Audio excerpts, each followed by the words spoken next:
Hello students, very good afternoon to all of you. Welcome to civil step. Civil step के YouTube platform पे आप सभी का बहुत बहुत स्वागत है। मेरा नाम है रोहित।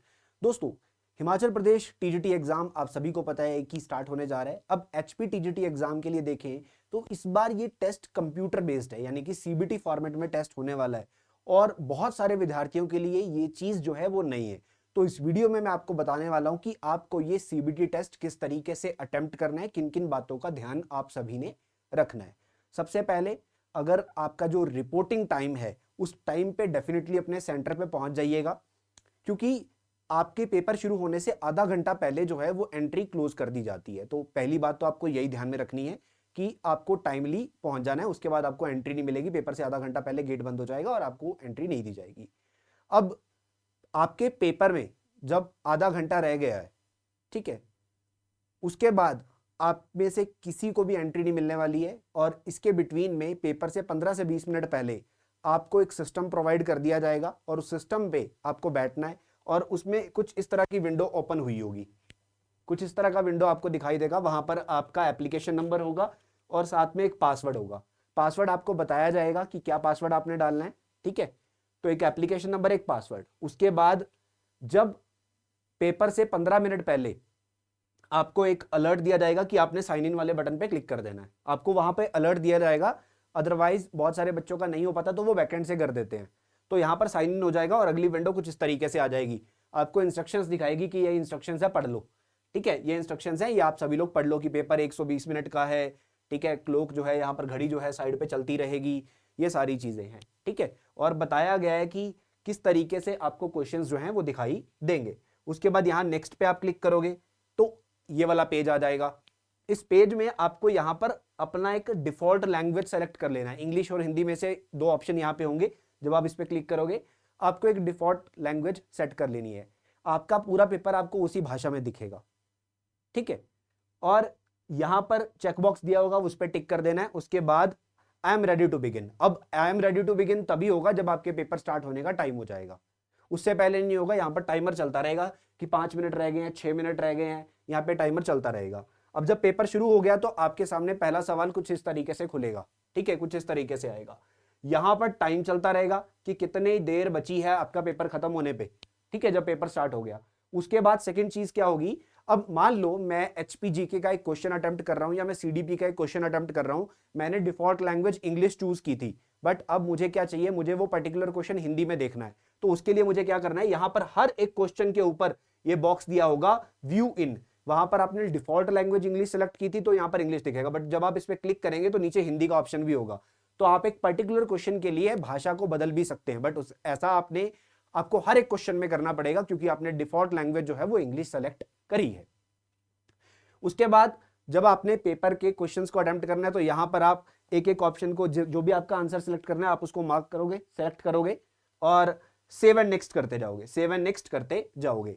तो जो जो क्वेश्चन का आंसर आपने कर दिया है वो यहां पर आपको दिखता जाएगा ग्रीन में, वो ग्रीन होता जाएगा, ठीक है, वो यहां पे ग्रीन मार्क होता जाएगा, ठीक है। जो क्वेश्चन आपने नहीं अटेम्प्ट किया वो रेड में रहेगा और जो क्वेश्चन आप देख भी नहीं पाए वो इसी कलर में रहेगा, सिल्वर कलर में, जैसा आपको दिखाई दे रहा है।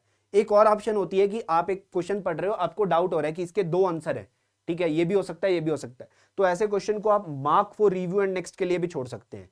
आप एक ऑप्शन सेलेक्ट करके mark for review and next के लिए छोड़ सकते हैं।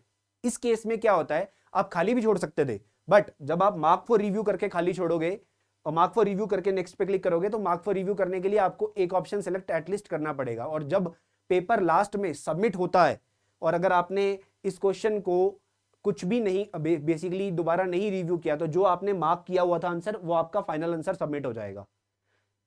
और अगर आपने खाली छोड़ दिया कि कुछ भी नहीं किया, बाद में देख लेंगे, तो उस केस में अगर आप दोबारा इस क्वेश्चन पे नहीं आए तो फिर अब तक खाली ही है, तो नेगेटिव मार्किंग तो नहीं है। तो बेटर ऑप्शन ये है कि ब्लैंक छोड़ने से अच्छा, अगर आपको किसी क्वेश्चन पे डाउट है तो आप mark for review and next वाले ऑप्शन को चूज करो। ये आपके लिए बेटर रहने वाला है, ये आपके लिए बेटर रहने वाला है। यानी कि मैंने ये क्वेश्चन देखा, मेरे को लग रहा है कि 0.35 भी हो सकता है, 1 भी हो सकता है, बट मेरे को ज्यादा 1 पे लग रहा है, मैंने 1 पे सिलेक्ट किया।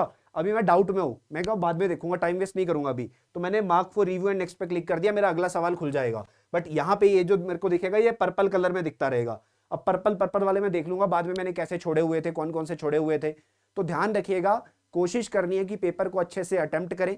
नेगेटिव मार्किंग नहीं है तो पेपर को सारे के सारे क्वेश्चन अटेम्प्ट करने की कोशिश करें, बट एक्यूरेसी का भी ध्यान रखें। ऐसा नहीं है कि किसी पे भी आंसर लगा दो, नेगेटिव मार्किंग नहीं है, एक्यूरेसी का ध्यान भी रखना है। तो उसी एक्यूरेसी का ध्यान में रखते हुए इस तरीके से आपको पेपर को अटेम्प्ट करना है। और एक और बात का ध्यान रखना है, जब आपका पेपर शुरू होने वाला है, शुरू के पहले 15 मिनट है, जब आप इंस्ट्रक्शन पढ़ रहे हो, जब देखो आपके पास ये वाला पेज खुला होगा ना, आपके पास 5-7 मिनट होंगे पेपर शुरू होने से पहले। इस टाइम पे अपने माइंड को थोड़ा सा वार्म अप पे लेके आना। वार्म अप मतलब कुछ चीजों को रिकॉल करना शुरू कर देना अपने माइंड के अंदर चुपचाप से। किसी से वहां बात नहीं करनी है, कोई मिसकंडक्ट नहीं करना है, शांति से अपना पेपर करना है। और रफ शीट आपको पहले मिल जाएगी, रफ शीट पे पहले ही नेम रोल नंबर लिख के रख लेना, वो आपको बाद में बोलेंगे कि भाई लिखो, तो वो टाइम वेस्ट होगा। ठीक है, ऑनलाइन पेपर है, टाइम अपना जितना ज्यादा सेव करना है करके चलना है। इसके साथ साथ आपको ध्यान रखना है कि पेपर शुरू होने से 5 मिनट पहले, जैसे मैंने आपको बताया, जब ये वाला पार्ट चल रहा है तो इसको आपको इतना पढ़ने में टाइम नहीं लगेगा, ये 2-4 मिनट की बात है, आपके पास 2-4 मिनट फिर भी होंगे, तो अपने आप को रिकॉल, चीजों को रिकॉल करना शुरू कर देना। ये क्यों होता है? ये होता है वार्म अप। जब हम गाड़ी का सेल्फ स्टार्ट करते हैं तो कई बार गाड़ी टाइम लेती है स्टार्ट होने में, तो हमारा ह्यूमन ब्रेन भी कुछ ऐसा ही होता है। अगर सीधा पहला क्वेश्चन ही पढ़ेंगे, सीधा पहले क्वेश्चन पे आ जाएंगे, माइंड स्टार्ट होने में टाइम लेगा। तो अगर मैंने पहले ही चीजों को रिकॉल करना शुरू कर दिया तो मेरा माइंड पहले ही गाड़ी स्टार्ट कर लेगा, अपनी पहले ही स्टार्ट हो जाएगा, तैयार बैठा कि तुम क्वेश्चन लाओ मैं आंसर करूंगा। तो इसी तरीके से अपने आप को वार्म अप पहले ही करके रखना है। ठीक है, ज्यादा हैवी फूड डाइट खाकर नहीं जाना है, बिल्कुल हल्का खाकर जाइए। पानी वो उसको भी साथ में लेके चले जाइए एक ट्रांसपेरेंट बॉटल के अंदर, और अगर प्यास लगे तो थोड़ा थोड़ा पानी पीना है, ज्यादा पानी भी नहीं पीना है। तो बेटर वे में पेपर को अटेम्प्ट करना और अच्छे वे में पेपर को अटेम्प्ट करना है। सो ये भी विद्यार्थी हैं जो कि पेपर में अपीयर होने वाले हैं। किसी को कोई सवाल, कोई डाउट होगा तो स्टिल आप मेरे से कमेंट सेक्शन में पूछ सकते हैं। एंड ऑल दी बेस्ट सभी विद्यार्थियों को जिनका भी पेपर जो है कल से शुरू हो रहा है, सभी विद्यार्थियों को ऑल दी बेस्ट। चलिए, बहुत बहुत धन्यवाद।